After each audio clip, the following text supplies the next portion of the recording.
ನಾನು ನಿಮ್ಮ ಮುತ್ತು.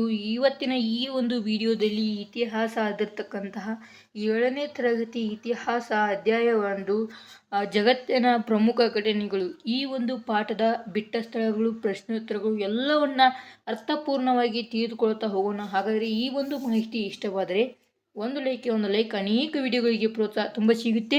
ಇನ್ನೊಬ್ಬರಿಗೆ ಶೇರ್ ಮಾಡಿ. ಇಂಥ ಅನೇಕ ವಿಡಿಯೋಗಳಿಗಾಗಿ ಚಾನಲ್ ಸಬ್ಸ್ಕ್ರೈಬ್ ಆಗಿ. ಹಾಗಾದರೆ ಇವತ್ತಿನ ಈ ಒಂದು ವಿಡಿಯೋನ ಸ್ಟಾರ್ಟ್ ಮಾಡೋಣ. ಹಾಗಾದರೆ ಬನ್ನಿ. ಮೊದಲನೇ ಒಂದು ಮೇನ್ ಪ್ರಶ್ನೆ ಏನಪ್ಪ ಅಂತಂದರೆ, ಗುಂಪುಗಳಲ್ಲಿ ಚರ್ಚಿಸಿ ಉತ್ತರಿಸಿ ಅಂತ ಇರುವಂಥದ್ದು. ಇದೇ ಒಂದು ಮೇನ್ ಪ್ರಶ್ನೆ ಆಗಿರುವಂಥದ್ದು. ಮೊದಲನೇದು, ಯೇಸು ಕ್ರಿಸ್ತರು ಎಲ್ಲಿ ಜನಿಸಿದರು? ಅವರ ತಾಯಿ ಯಾರು ಅಂತ. ಯೇಸು ಇಸ್ರೇಲ್ ದೇಶದ ಬೆತ್ಲೆಹೇಮ್ ಎಂಬಲ್ಲಿ ಜನಿಸಿದರು. ಅವರ ತಾಯಿ ಯಾರಪ್ಪ ಅಂತಂದ್ರೆ ಮೇರಿ ಆಗಿದ್ದರು. ಕ್ರೈಸ್ತ ಮತ ಮೂಲ ಗ್ರಂಥ ಯಾವುದು? ಕ್ರೈಸ್ತ ಮತದ ಮೂಲ ಗ್ರಂಥ ಯಾವುದಪ್ಪ ಅಂತಂದ್ರೆ ಬೈಬಲ್ ಆಗಿದೆ. ಬೈಬಲ್ ಇವರ ಒಂದು ಮೂಲ ಗ್ರಂಥವಾಗಿದೆ. ಯೇಸು ಕ್ರಿಸ್ತರ ಮುಖ್ಯ ಬೋಧನೆಗಳು ಯಾವುವು? ಯೇಸು ಕ್ರಿಸ್ತರ ಮುಖ್ಯ ಬೋಧನೆಗಳು ಯಾವುವಪ್ಪ ಅಂತಂದ್ರೆ ಒಂದೊಂದಾಗಿ ಹಂತವಾಗಿ ತಿಳಿದುಕೊಳ್ತಾ ಹೋಗೋಣ.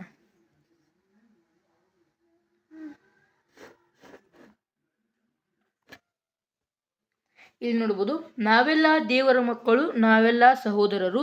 ಇದು ಒಂದನೇ ಬೋಧನೆ. ಎರಡನೇ ಒಂದು ಬೋಧನೆ, ಪಾಪಗಳನ್ನು ಮಾಡದೆ ಶುದ್ಧ ಜೀವನ ನಡೆಸಬೇಕು. ಇದು ಎರಡನೇ ಒಂದು ಬೋಧನೆ. ನಿಮ್ಮ ನೆರೆಯವರನ್ನು ನಿಮ್ಮಂತೆ ಪ್ರೀತಿಸಿ, ನಿಮ್ಮ ನೆರೆಹೊರೆಯವರನ್ನು ನಿಮ್ಮಂತೆ ಪ್ರೀತಿಸಿ. ಇದು ಮೂರನೇ ಒಂದು ಬೋಧನೆ. ಒಂದು ಕೆನ್ನೆಗೆ ಹೊಡೆದರೆ ಇನ್ನೊಂದು ಕೆನ್ನೆಯನ್ನು ತೋರಿಸಿ. ಇದು ಒಂದು ನಾಲ್ಕನೇ ಬೋಧನೆಯಾಗಿರುವಂಥದ್ದು.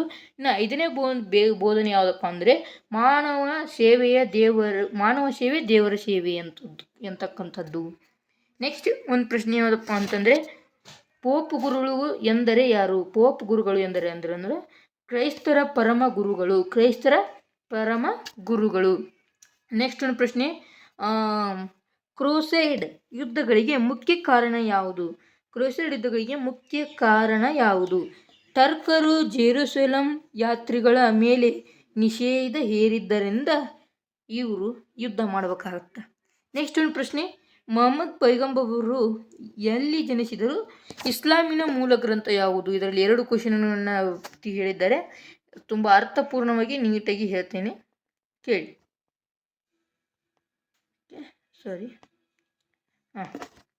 ಇಲ್ಲಿದೆ ನೋಡಿ, ಮೊಹಮ್ಮದ್ ಪೈಗಂಬರರು ಎಲ್ಲಿ ಜನಿಸಿದರು?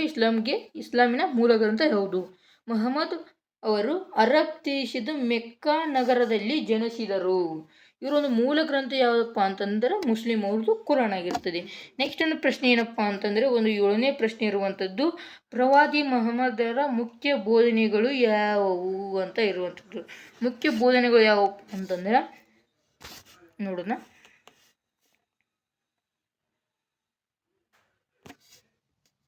ಅಲ್ಲಾಹನ ಹೊರತು ಬೇರೆ ದೇವರಿಲ್ಲ. ಮೊಹಮ್ಮದ್ ಅವರು ದೇವರ ಪ್ರವಾದಿ.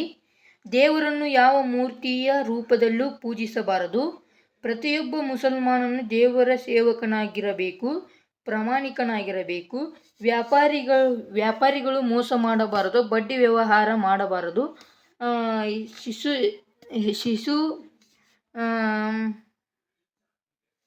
ಶಿಶು ಹತ್ಯೆ, ಹಂದಿ ಮಾಂಸ ತಿನ್ನುವುದು ಮತ್ತು ಮದ್ಯಪಾನ ಸಲ್ಲಬಾರದು. ಪ್ರತಿಯೊಬ್ಬ ಮುಸಲ್ಮಾನನು ದಿನಕ್ಕೆ 5 ಬಾರಿ ಕಬಾದ ದಿಕ್ಕಿಗೆ ಮುಖ ಮಾಡಿ ಪ್ರಾರ್ಥನೆ ಅಂದರೆ ನಮಾಜ್ ಮಾಡಬೇಕು. ರಂಜಾನ್ ತಿಂಗಳಲ್ಲಿ ಹಗಲು ಉಪವಾಸ ಮಾಡಬೇಕು, ಅಂದರೆ ಅದಕ್ಕೇನಂತಾರೆ ಅಂದರೆ ರೋಜಾ ಅಂತಾರ. ಶ್ರೀಮಂತರು ಬಡವರಿಗೆ ಕಡ್ಡಾಯವಾಗಿ ದಾನ ಜಕತ್ ಮಾಡಬೇಕು. ಇದು ಅವ್ರ ಒಂದು ಮೂಲ ಇದು. ಸಾಧ್ಯವಾದರೆ ಜೀವಮಾನದಲ್ಲಿ 1 ಸಲ ಆದರೂ ಹಜ್ ಅಂದರೆ ಮೆಕ್ಕ ಯಾತ್ರೆ ಹೋಗಬೇಕು. ಇಲ್ಲಿ ಸ್ವಲ್ಪ ಕ್ಲಿಯರಾಗಿ ಕಾಣ್ತಿಲ್ಲ, ಅಂದರೆ ಈಗ ಕ್ಲಿಯರಾಗಿ ಕಾಣುತ್ತೆ, ನೋಡ್ಕೋಬೋದು ನೀವು. ನೆಕ್ಸ್ಟ್ ಒಂದು ಪ್ರಶ್ನೆ, ಅರಬ್ಬರ ಯಾವುದಾದರೂ 2 ಕೊಡುಗೆಗಳನ್ನು ಹೇಳಿ ಅಂತ ಇದೆ. ಯುನಾನಿ ವೈದ್ಯ ಪದ್ಧತಿ, ಭವ್ಯವಾದ ಅರಮನೆ, ಮಸೀದಿ, ಗ್ರಂಥಾಲಯ ಮತ್ತು ಆಸ್ಪತ್ರೆ. ಇವುಗಳ ಒಂದು 3-4 ಕೊಡುಗೆಗಳನ್ನು ಇಲ್ಲಿ ನಾನು ಬರೆದಿದ್ದೇನೆ. ನೆಕ್ಸ್ಟ್ ಇದು ಏನಪ್ಪ ಅಂದ್ರೆ ಪ್ರಶ್ನೆ, ಕುಬ್ಲಾಯ ಖಾನ್ ಯಾರು? ಚೀನಾ ದೇಶದ ಚಕ್ರವರ್ತಿ, ಉತ್ತಮ ಆಡಳಿತಗಾರ, ದಯಾಳು ಸಾಮ್ರಾಟ, ಅನ್ನದಾನ, ಕಲೆ, ವಿದ್ವಾಂಸರಿಗೆ ಪ್ರೋತ್ಸಾಹಿಸಿದಾತ. ಇಷ್ಟೆಲ್ಲ ಉತ್ತರ ಬರೆಯುವಂಥದ್ದು. ಆಟೋಮಾನ್ ಟರ್ಕರ ಬಗ್ಗೆ ಟಿಪ್ಪಣಿ ಬರೆಯಿರಿ ಅಂತ ಇದೆ. ಆಟೋಮಾನ್ ಟರ್ಕರ ಮೂಲಸ್ಥಾನ ಮಧ್ಯ ಏಷ್ಯಾದ ತುರ್ಕಿಸ್ತಾನ್, ಈಗಿನ ತುರ್ಕ್ಮೆನಿಸ್ತಾನ್ ಅಂತ ಇರುವಂಥದ್ದು. ಇವರು ಇಸ್ಲಾಂ ಅನುಯಾಯಿಗಳು. ಕುಬ್ಲಾಯ್ ಖಾನನ ಸಾಮ್ರಾಜ್ಯ ಅವನತಿ ಕಂಡ ಬಳಿಕ ಅವರ ವಿಶಾಲವಾದ ಪ್ರದೇಶಗಳನ್ನು ಆಕ್ರಮಿಸಿಕೊಂಡರು. ಆಟೋಮಾನ್ ಎಂಬ ಮಿಲಿಟರಿ ರಾಜ್ಯವನ್ನು ಕಟ್ಟಿದ್ದರು. ಭಾರತದ ಮೇಲೆ ಆಕ್ರಮಣ ಮಾಡಿ ಸಂಪತ್ತನ್ನು ಲೂಟಿ ಮಾಡಿ ಸಾಕಷ್ಟು ಸಾವು ನೋವುಗಳಿಗೆ ಕಾರಣರಾದರು ಆಟೋಮಾನ್ ಟರ್ಕರು. ಇವ್ರ ಬಗ್ಗೆ ಇದನ್ನು ನೋಡ್ತಿದ್ದೀವಿ. ನೆಕ್ಸ್ಟ್ ಏನಪ್ಪ ಅಂತಂದರೆ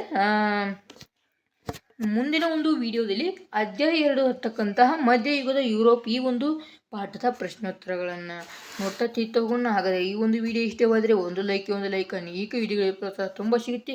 ಇನ್ನೊಬ್ಬರಿಗೆ ಶೇರ್ ಮಾಡಿ. ಅನೇಕ ವಿಡಿಯೋಗಳಿಗಾಗಿ ಚಾನಲ್ ಸಬ್ಸ್ಕ್ರೈಬ್ ಆಗಿ. ಹಾಗಾದರೆ ಮುಂದಿನ ವಿಡಿಯೋದಲ್ಲಿ ನಾನು ನಿಮ್ಮ ಜೊತೆ ಸಿಗ್ತೀನಿ. Thank you for watching. Tata bye ಮಕ್ಕಳೇ.